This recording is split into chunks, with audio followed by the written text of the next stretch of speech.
ಎಲ್ರಿಗೂ ನಮಸ್ಕಾರ ಸ್ನೇಹಿತರೆ.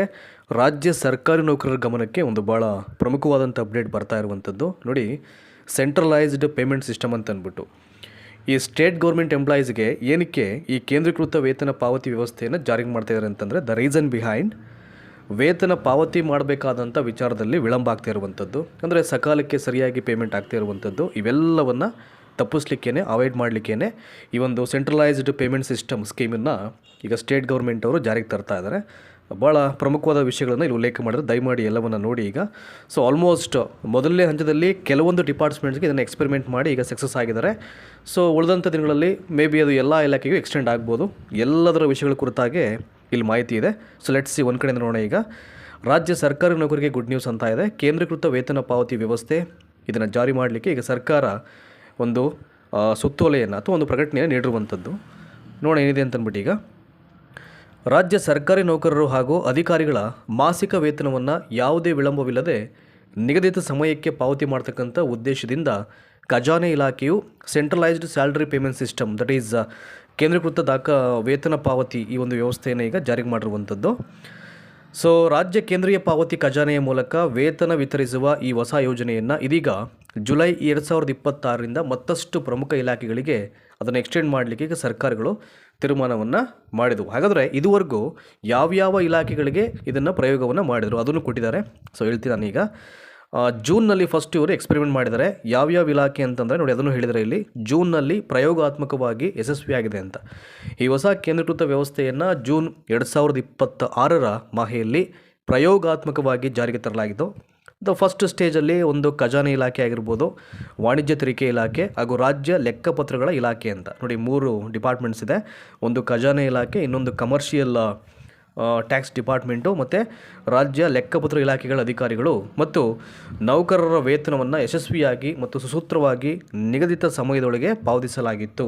ಈಗೇನಾಗಿದೆ, ಕಾನ್ಫಿಡೆಂಟ್ ಬಂದಿದೆ ಈಗ ಅವರಿಗೆ ಇದನ್ನು ಎಲ್ಲ ಇಲಾಖೆಗೂ ವಿಸ್ತರಣೆ ಮಾಡಬೇಕು ಅಂತ ಅಂದ್ಬಿಟ್ಟು. ಮೊದಲನೇ ಹಂತ 3 ಇಲಾಖೆ ಮತ್ತು ಎರಡನೇ ಹಂತದಲ್ಲೂ ಕೂಡ ಒಂದಷ್ಟು ಇಲಾಖೆಗಳಿಗೆ ಇವರು ಎಕ್ಸ್ಪೆರಿಮೆಂಟನ್ನು ಮಾಡ್ತಾರೆ.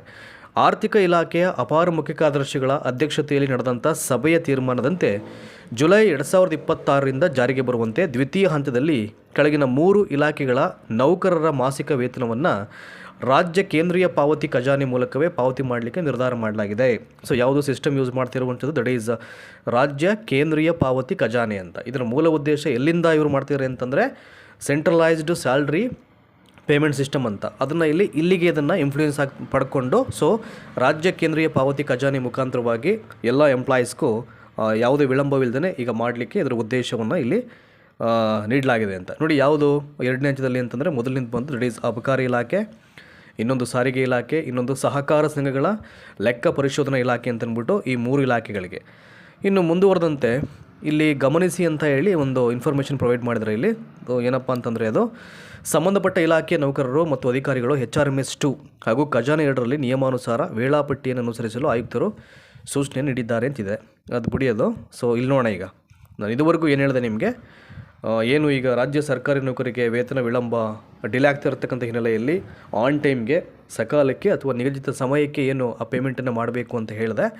ಅದಕ್ಕೆ ಸಂಬಂಧಪಟ್ಟಂಥ ಒಂದು ಅಧಿಕೃತವಾದಂಥ ಜ್ಞಾಪನ ಪತ್ರ, ಇಟ್ಸ್ ಎ ಅಫಿಷಿಯಲ್ ಸರ್ಕ್ಯುಲರ್. ಇದು ನೋಡಿ 20ನೇ ತಾರೀಕಲ್ಲಿ ಬಂದಿರುವಂಥದ್ದು. ಸಬ್ಜೆಕ್ಟ್ ನೋಡಿ ಈಗ, ಅಂದರೆ ಇದುವರೆಗೂ ಏನು ಹೇಳಿದೆ ನಿಮಗೆ ಆ ಎಲ್ಲ ಡೀಟೇಲ್ಸ್ ಇಲ್ಲಿದೆ. ಇಲ್ಲಿ ಈಗ ಯಾವುದೋ ಹಳೆಯದು ಫೇಕು ಅಂತ ಅನ್ಕೋಬಾರ್ದಲ್ಲ ನೀವು. ಹಾಗಾಗಿ ಇವೆಲ್ಲವೂ ಕೂಡ ನಾನು ಏನೇ ಹೇಳಿದ್ರು ಅದಕ್ಕೆ ಪೂರಕವಾದ ದಾಖಲೆ ಇಟ್ಕೊಂಡು ನಾನು ಹೇಳಲಿಕ್ಕೆ ಪ್ರಯತ್ನ ಮಾಡ್ತಾ ಇರ್ತೀನಿ ಯಾವಾಗಲೂ. ಜುಲೈ 2026ರ ಮಾಹೆಯಿಂದ ಸರ್ಕಾರದ ಕೇಂದ್ರೀಕೃತ ವೇತನ ಪಾವತಿ ವ್ಯವಸ್ಥೆಯ ಅನುಷ್ಠಾನ ಕುರಿತು ಅಂತ ಇದೆ ಈಗ. ಆಯಿತಾ ನೋಡಿ. ನೆಕ್ಸ್ಟು ಸಬ್ಜೆಕ್ಟಿಗೆ ಪೂರಕವಾದಂಥ ಎಲ್ಲ ಅಂಶಗಳು ಮೇಲ್ಕಂಡ ವಿಚಾರಕ್ಕೆ ಸಂಬಂಧಪಟ್ಟ ಹಾಗೆ ಉಲ್ಲೇಖ 1ರಲ್ಲಿ ಸರ್ಕಾರವು ಸರ್ಕಾರಿ ನೌಕರರ ಹಾಗೂ ಅಧಿಕಾರಿಗಳ ಮಾಸಿಕ ವೇತನವನ್ನು ಯಾವುದೇ ವಿಳಂಬವಿಲ್ಲದೆ ನಿಗದಿತ ಅವಧಿಯ ಒಳಗೆ ಪಾವತಿ ಮಾಡತಕ್ಕಂಥ ಉದ್ದೇಶದಿಂದ ರಾಜ್ಯ ವಲಯದ ಎಲ್ಲ ಸರ್ಕಾರಿ ನೌಕರರ ವೇತನವನ್ನು ವೇತನ ಮತ್ತು ಲೆಕ್ಕಪತ್ರ ಅಧಿಕಾರಿಯ ಅಂದರೆ POA ಅಂತ ಹೇಳ್ತಿರೋದನ್ನು PAO ಮಾದರಿಯಲ್ಲಿ ಕೇಂದ್ರೀಕೃತವಾಗಿ ವಿತರಣೆ ಮಾಡಲಿಕ್ಕೆ ರಾಜ್ಯ ಕೇಂದ್ರೀಯ ಪಾವತಿ ಖಜಾನೆಯನ್ನು ಸೃಜಿಸಿ ಆದೇಶವನ್ನು ಹೊರಡಿಸಲಾಗಿರುತ್ತದೆ. ನೋಟಿಫಿಕೇಷನ್ ಕೂಡ ಮಾಡಿದ್ದಾರೆ. ಹಾಗಾಗಿ ಆ ನೋಟಿಫಿಕೇಷನ್ ಮಾಡಿದಂಥ ಒಂದು ಅಂಶಗಳಿಗೆ ಪೂರಕವಾಗಿ ಇದೊಂದು ಅಧಿಕೃತವಾಗಿ ಜ್ಞಾಪನ ಪತ್ರವನ್ನು ಬಿಟ್ಟಿರುವಂಥದ್ದು. ಅಗೇನ್ ರಿಮೆಂಬರ್ ಮಾಡ್ತಾ ಇರುವಂಥದ್ದು ಇಮಿಡಿಯೇಟು ಎಲ್ಲ ಇಲಾಖೆಗಳಿಗೂ ಇದನ್ನು ಎಕ್ಸ್ಟೆಂಡ್ ಮಾಡಿ ಅಂತ ಮಾಡ್ತಾ ಇರುವಂಥದ್ದು. ಆಯಿತಾ. ಆಲ್ರೆಡಿ ಹೇಳಿದ್ದೀನಿ ಈಗ ನಿಮಗೆ ಫಸ್ಟ್ ಸ್ಟೇಜ್ ಆಫ್ ಹಂತದಲ್ಲಿ ಯಾವ್ಯಾವ ಇಲಾಖೆಗೆ ಮಾಡಿದರು, ಎರಡನೇ ಹಂತದಲ್ಲಿ ಯಾವ್ಯಾವ ಇಲಾಖೆಗೆ ಮಾಡಿದ್ರು, ಅಂದರೆ ಮೊದಲ ಹಾಗೂ ಎರಡನೇ ಹಂತದಲ್ಲಿ ಯಾವ್ಯಾವ ಇಲಾಖೆಗೆ ಇದನ್ನು ಎಕ್ಸ್ಪೆರಿಮೆಂಟ್ ಮಾಡಿದ್ದಾರೆ ಆನ್ ಟೈಮ್ಗೆ ನೌಕರರಿಗೆ ಪೇಮೆಂಟನ್ನು ಮಾಡಲಿಕ್ಕೆ. ಸೊ ಅವೆರಡೂ ಕೂಡ ಇಲ್ಲಿ ಸಕ್ಸಸ್ ಆಗಿರೋದ್ರಿಂದ ಮುಂದಿನ ದಿನಗಳಲ್ಲಿ ಏನಾಗುತ್ತೆ, ಅದು ಆಲ್ಮೋಸ್ಟ್ ಎಲ್ಲ ಇಲಾಖೆಗಳಿಗೂ ಅದು ಎಕ್ಸ್ಟೆಂಡ್ ಆಗುತ್ತೆ. ಅದು ಎಕ್ಸ್ಟೆಂಡ್ ಆಯಿತು ಅಂತಂದರೆ ನಿಮಗೆ ಅದಕ್ಕೆ ಸಂಬಂಧಪಟ್ಟಂಥ ಎಲ್ಲ ಅಪ್ಡೇಟ್ಸ್ ಬರ್ತಾ ಇರುತ್ತೆ. ಯಾವುದೇ ಅಪ್ಡೇಟ್ಸ್ ಇದಕ್ಕೆ ಸಂಬಂಧಪಟ್ಟ ಹಾಗೆ ಬಂದರೂ ಕೂಡ ಖಂಡಿತವಾಗ್ಲೂ ನಮ್ಮ ವಾಹಿನಿ ಮುಖಾಂತರವಾಗಿ ಆ ಎಲ್ಲದರ ವಿವರಗಳನ್ನು ಒಳಗೊಂಡಂಥ ಮಾಹಿತಿ ಅಂತೂ ನಿಮಗೆ ಲಭ್ಯ ಆಗೇ ಆಗುತ್ತೆ. ಸೊ ಬಿಫೋರ್ ಐ ಸ್ಟಾಪ್, ಈ ಕಂಟೆಂಟ್ ನಿಮಗೆಲ್ಲ ಇಷ್ಟ ಆಗಿದರೆ ದಯಮಾಡಿ ಎಲ್ಲರಿಗೂ ಶೇರ್ ಮಾಡಿ, ಹೀಗೆ ನಿರಂತರವಾಗಿ ನಮ್ಮ ವಾಹಿನಿಗೆ ಸಬ್ಸ್ಕ್ರೈಬ್ ಮಾಡಿ, ಎಲ್ಲರಿಗೂ ಶೇರ್ ಮಾಡಿ ಅಂತ ಹೇಳ್ತಾ ಈ ವಿಡಿಯೋಲಿ ಮುಗಿಸ್ತಾ ಇದ್ದೀನಿ. Thank you so much.